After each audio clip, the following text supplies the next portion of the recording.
The only people making it divisive are the Democrats, who seem to be criticizing every single thing Trump wants to do to celebrate the country's birthday. They're fun haters. They're fun vacuums. They don't love America as much as Donald Trump. They're still sourpusses that he's the president while this awesome celebration is going on. That's what I think's happening. Jamal is a Democrat. He just said he's fine with UFC event. Kaitlan, I will say this. Whatever happens, Democrats are way more likely to have fun than Republicans. I think. In today's video, Kaitlan Collins humiliates a raging Scott Jennings on CNN's The Source, after several artists pulled out, claiming the event became far more political than they were originally led to believe.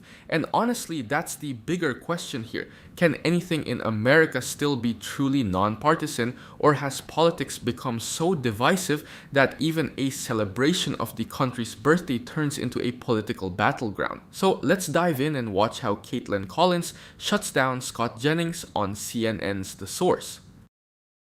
Huge celebrations that they're planning for America 250, a big concert that's supposed to take place. Several of the artists, though, who were announced to perform are now pulling out of this. And just a few of them, Morris Day wrote on Facebook, "It's a no from me." We've got Bret Michaels citing a similar issue, saying that unfortunately what was presented to us as a celebration of our country has evolved into something much more divisive than what I agreed to be a part of. Others have said, Young MC, I have informed my agents that I will not be performing. They were not told about any political involvement in this event. I mean, you could see on and on. There are multiple artists here who say, I thought this was going to be just a patriotic celebration, and now fear that it is becoming political. Yeah, well, one of the artists that he had booked was Milli Vanilli, who were notorious for being a fake Grammy recording band. And so it's a problem for an administration that I think people look at and say, what's real inside this administration? They're even booking fake musical acts to come and perform. The president, for the 250th anniversary, should be finding ways to bring us together. But we are finding he's doing things like wanting to produce a $250 bill with his face on it. Those aren't things that unite the country around something that we should all be cheering for. Instead, there's sort of sticking his finger in the eye of people who disagree with him at a time when he should be bringing us together. We did hear from Vanilla Ice Scott, who said this on TikTok about the event.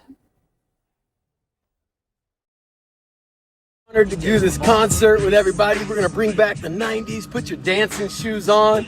We don't take anything too serious, man. We're gonna bring the 90s. That's how it works. Go Ninja, go Ninja, go. Scott, what do you make of that? Well, I think we should all stop, collaborate, and listen to Vanilla Ice. He's excited about this, and we should all be excited about this. Now, when you're a Republican and you start dealing with Hollywood and the entertainment industry, it gets very dicey.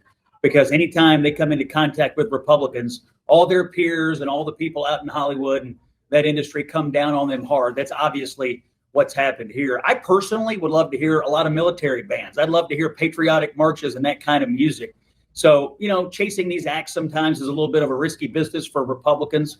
I don't know why they're pulling out. This has nothing to do with politics and everything to do with America's 250th anniversary. The only people making it divisive are the Democrats, who seem to be criticizing every single thing Trump wants to do to celebrate the country's birthday. They're fun haters. They're fun vacuums. They don't love America as much as Donald Trump. They're still sourpusses that he's the president while this awesome celebration is going on. That's what I think's happening. Jamal is a Democrat. He just said he's fine with UFC event. Kaitlan, I will say this.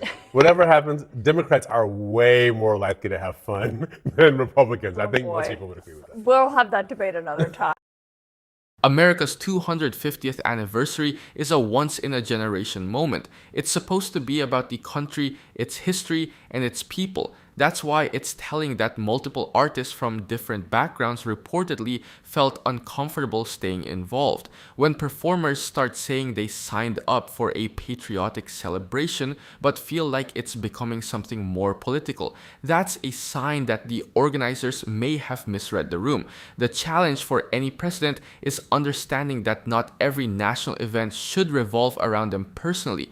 Historically, the biggest national celebrations have succeeded when leaders took a back seat and allowed the country itself to be the focus. Think about events like the bicentennial in 1976. Americans from all political backgrounds participated because it wasn't treated as a campaign rally or a partisan project. And honestly, that's where a lot of the criticism is coming from.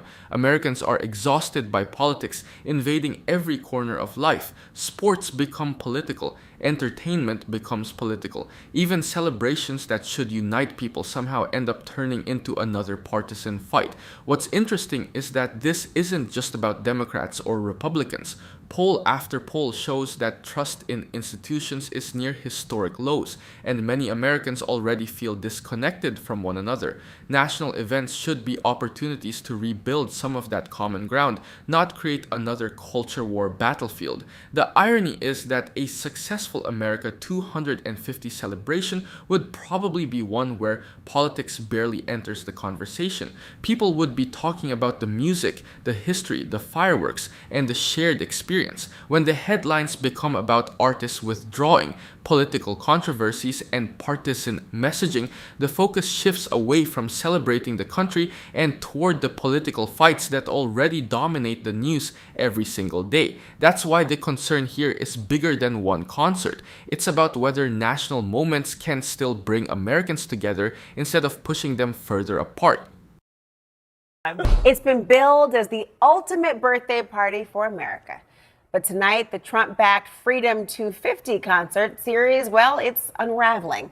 Only 48 hours after the lineup was even announced.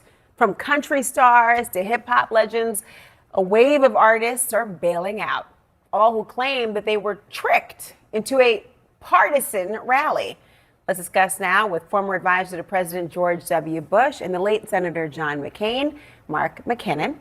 Also here, LA Times columnist and the host of the LZ Granderson Show podcast, LZ Granderson. Good to see both of you here. LZ, I want to begin with you because we're already seeing administration officials blame this on woke pressure, cancel culture. Really? Yeah, it's so unfortunate. I went back to take a look at how we celebrated 200. And, the president at the time, Gerald Ford, got into the White House under very, shaky circumstances. Don't need to relive all of history. But it was so cool to think about how we celebrated 200, even facing all the terrible things that we were going through as a nation. Elvis Presley performed. The Eagles performed. Elton John performed. Some of the biggest names in music were on the stage helping us celebrate 200. And here we are now going, oh no, Vanilla Ice and Flo Rida are the only two left. I mean, what happened? I mean, that's a big question, Mark. I want you to pick it up because when Trump ran in 2024, I mean, a lot of ink was spilled about him having tapped into pop culture. Now you see a lot of people who don't want him to use their songs in campaigns and beyond. He was annoyed about who was performing at inaugurations and beyond. And to LZ's point, a lot has changed in 50 years of who is now doing it. There were so many takes on MAGA being cool, but is this a boycott of the concert? Is it a sign that he is losing those vibes? Well, let me provide some context. Republicans have never tapped into musical pop culture, really, not broadly anyway. I used to be a songwriter in Nashville, and not a very good one. That's why I got into politics. But because I had a musical background, I worked for Bush and McCain and the other Republicans. I was the guy at the conventions that they put in charge of getting the music. Now, here's what happens. You're in charge of the music, so everybody says, oh, we want the Rolling Stones, we want Beyonce, we want Bono. And you can imagine the list of what their asks were for me to go get for a Republican convention. And 2 months later, I come back and I say, I've got Wayne Newton, I've got the Oak Ridge Boys, and I've got Lee Greenwood. And that's it. And in Republican circles, that's all you're going to get musically. Now, Trump has just doubled down on that and made it worse. If you look back at major national celebrations like the bicentennial in 1976, the country wasn't exactly united. America was still dealing with the aftermath of Vietnam, Watergate, inflation, and deep political distrust. Yet somehow the celebration itself wasn't viewed as belonging to one political party. It was viewed as belonging to the country. That's what seems to be missing today. The reality is that many artists are extremely cautious about being associated with political events because audiences are more polarized than ever. According to Gallup and Pew surveys over the last decade, political identity has increasingly become part of people's personal identity. That means entertainers aren't just worried about performing at an event, they're worried about being perceived as endorsing a political movement. And honestly, that's not unique to Republicans. We've seen artists reject appearances for Democrats, corporations face backlash from both sides, and major brands get dragged into political fights they never intended to join. The culture has become hyper-political. What's interesting is that this controversy also challenges the idea that political influence automatically translates into cultural influence. Winning elections and dominating pop culture are two very different things. Political power can help shape policy, but it doesn't necessarily create broad cultural appeal. I also think the artist withdrawals reveal a messaging problem. When people sign up for a patriotic celebration, they expect the focus to be on the country. The moment they start feeling like the spotlight is shifting toward political personalities or partisan branding, some are going to walk away because that's not what they originally agreed to. The irony is that America's 250th anniversary should be one of the easiest events to unite people around. Nearly everyone can celebrate the country's history while still disagreeing about politics. But if the story becomes about political fights instead of national pride, then the celebration loses exactly what made it special in the first place. Because it's just politicized. But and it's really interesting to read these stories and the conflict between managers and agents and the musicians themselves, because often it's all the deals are cut through the agents, and then it gets to the musicians. They're like, what the hell? They don't want to be politicized. All it does is divide their audience. All right, stop. Collaborate and listen. Vanilla Ice is one of the acts who, see what I did there? That was funny, fellas. It's Friday night. I'm so mad at you but it was hilarious. Are you guys serious? Then you fell for it. Okay, Vanilla Ice is one of the acts who's going to perform. You know what? Listen to him explain it.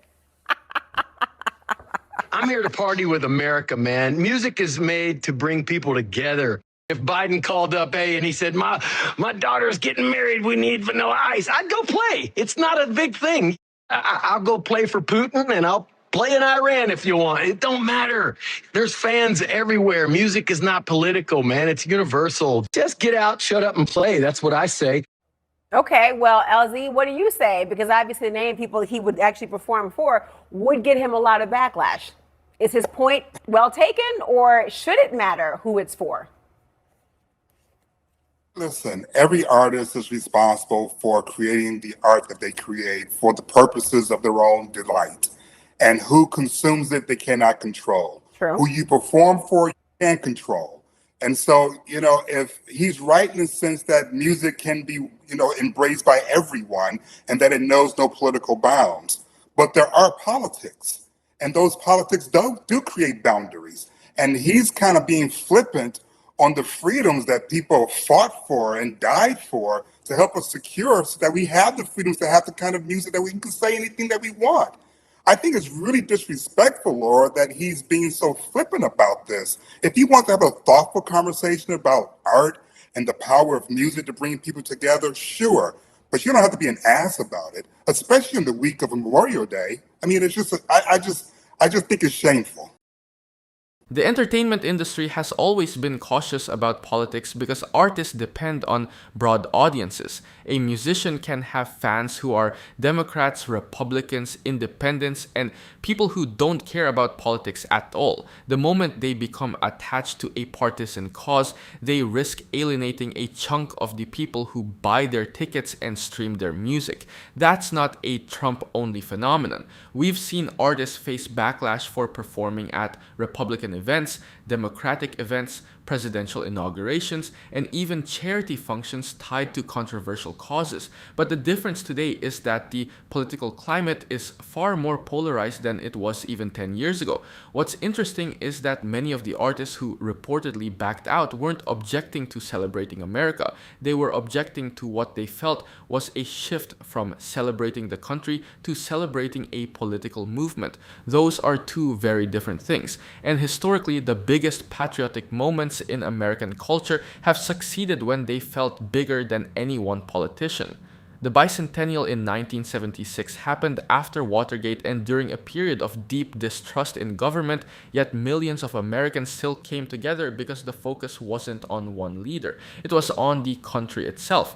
That's why this controversy matters. America's 250th anniversary should be one of those rare moments where people from every political background can participate without feeling like they're being asked to pick a side. The irony is that music really can bring people together. Throughout American history, concerts, sporting events, and cultural celebrations have often united people who disagreed on almost everything else. But that only works when the event feels inclusive. Once people start feeling like they're being recruited into a political brand instead of being invited to a national celebration, the unifying power of music starts to disappear. And that's exactly the problem we're seeing play out here.